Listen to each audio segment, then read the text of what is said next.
Bismillahirrahmanirrahim. Alhamdulillahilladzi amarana bil adli wat tuqa. Asyhadu an la ilaha illallah, asyhadu anna Muhammadan abduhu wa rasuluh. Allahumma shalli ala sayyidina Muhammad. Amma ba'du, sahabat-sahabat Rumi yang dimuliakan Allah. Ada pertanyaan, apakah Rasulullah ikut serta dalam dunia politik? Apakah Rasulullah berpolitik? Politik itu secara harfiah diartikan how to influence other, ya, bagaimana cara mempengaruhi orang. Jika itu, pastilah Nabi seorang politikus. Namun jika yang diartikan politik seperti berpartai, bermanuver, tentu tidak, ya. Harus membuat survei dulu, tidak, ya. Rasulullah tidak butuh itu. Nabi SAW sudah punya surveyor malaikat. Belum lagi surveyor di kalangan sahabat-sahabat. Rasulullah tidak membutuhkan itu. Orang-orang kafir Quraisy pun menganggap Nabi ini akan membuat sebuah pemerintahan ala manusia. Maka mereka menawarkan transaksi politik. Dengan menawarkan perempuan paling cantik, harta paling berharga. Rasulullah tidak mau. Maka jika yang dimaksud politikus duniawi, maka Nabi bukanlah orang seperti itu. Karena nanti akan membuat mereka jadi tikus-tikus. Ya.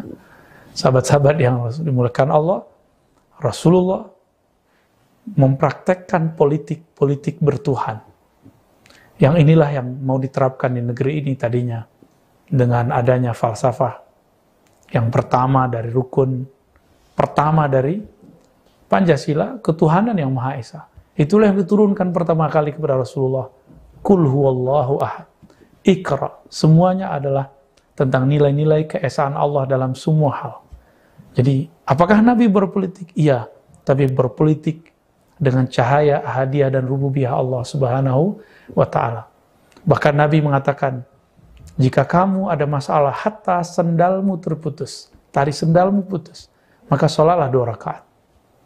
Nabi selalu memutuskan sesuatu dengan bertanya kepada Allah dan minta isyarat kepada Allah Subhanahu wa Ta'ala. Jika itu dimaksud berpolitik ala Nabi, iya. Berpolitik ala Nabi bukan berarti harus menang. Seperti pandangan beberapa orang hari ini, kalau kita benar harus menang. Kalau kita benar, kita harus bentak orang dengan takbir. Tidak.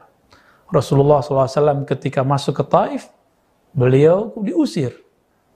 Malaikat-malaikat datang kepada beliau untuk mengatakan, menawarkan bantuan. Wahai Muhammad, wahai Rasulullah, jika engkau menginginkan kami untuk melipat bumi, menghancurkan bumi Taif, maka kami akan lakukan. Tapi Nabi tidak mau. Nabi tidak ada politik balas dendam. Nabi tidak memerlukan itu. Politik Nabi ada gerakan nubuwat. Siyasah al-minhajin nubuwah. Politik kenabian. Kenabian itu bergerak dengan wahyu, bukan dengan ra'yu, dengan akal pemikiran semata. Itulah siasah Nabi. Inilah yang diwariskan kepada imam akhir zaman yang bernama Al-Imam Al-Mahdi. Mahdi artinya yang diberikan isyarat-isyarat nubuat yang sebagaimana dulu diberikan kepada Nabi Muhammad sallallahu alaihi wasallam. Jadi jangan dibayangkan Nabi berpolitik seperti sekarang, ya. Merasa benar lalu kemudian memaksakan kebenaran, tidak, ya. Takbirnya Imam Mahdi dan para pengikutnya nanti dapat mengalahkan Rum. Takbir kita belum mengalahkan siapa-siapa, bahkan belum mengalahkan diri kita sendiri. Apa yang salah dengan takbir kita selama ini?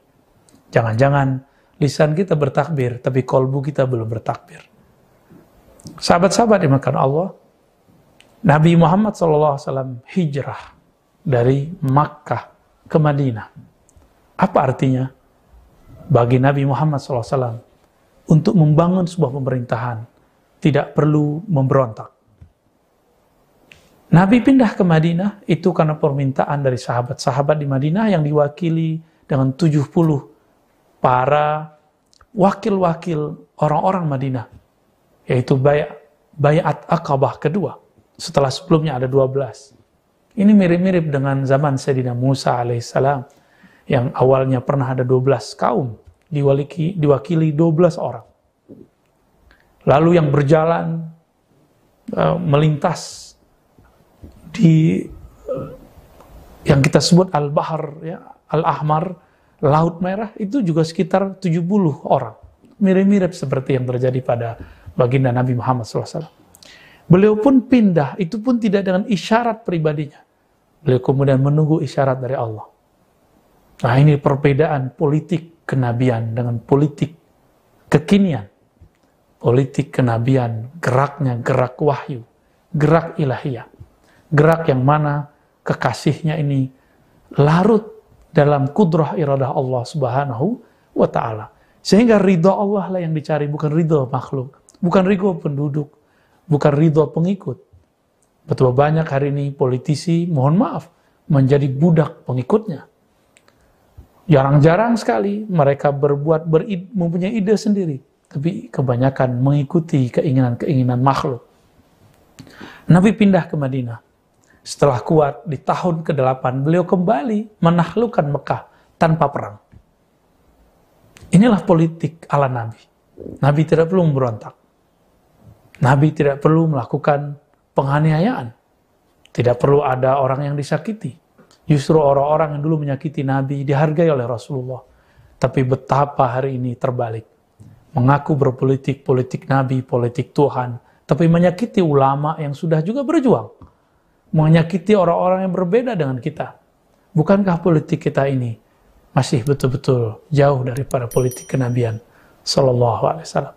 Maka sahabat-sahabat karena Allah, benar Nabi berpolitik, tapi politiknya politik rohani, politik kolbu yang dibimbing dalam bayang-bayang ilahiyah, bukan dengan bayang-bayang syahwat politik, syahwat-syahwat rendah ingin berkuasa. Demikian jawaban kami. Sallallahu alaihi Muhammad. Assalamualaikum.